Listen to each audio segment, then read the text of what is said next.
നമ്മൾ ഈ ഇസ്മ ചൊല്ലിയിട്ട് എന്ത് ചോദിച്ചാലും അള്ളാഹു സാധിപ്പിച്ചു തരും. ഇത് ചൊല്ലുമ്പോൾ അർശ് ഒന്ന് കുലുങ്ങും. അപ്പോൾ അള്ളാഹു മലക്കുകളോട് ചോദിക്കും, എന്തുകൊണ്ടാണ് അർശ് ഇങ്ങനെ കുലുങ്ങുന്നത്?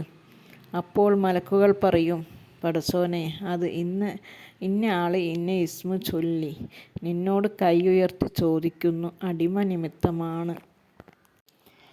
അള്ളാഹു ചോദിച്ചു, എന്താണ് അവർ ചോദിക്കുന്നത്? അത് ഇന്ന കാര്യമാണ് അള്ളാഹുവേ.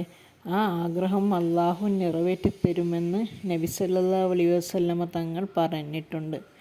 ഈ ഒരു ഇസ്മ കൊണ്ട് അള്ളാഹുവിൻ്റെ അർശിനെ വരെ കുലുക്കാനുള്ള ഇസ്മാണത്രേ. അപ്പോൾ എന്താഗ്രഹമുണ്ടെങ്കിലും നിസ്കാരത്തിന് ശേഷം, ഫർള് നിസ്കാരത്തിന് ശേഷം 15 തവണ ചൊല്ലാം. ഏതാണ് ആ ഇസ്മ എന്നറിയോ? യാ മാലിക്കുൽ മുൽക്ക് യാ ദൽ ജലാലി വൽ ഇക്റാം യാ അല്ലാഹ് എന്ന ഇസ്മാണ് ചൊല്ലേണ്ടത്. ഇൻഷാ അല്ലാഹ്.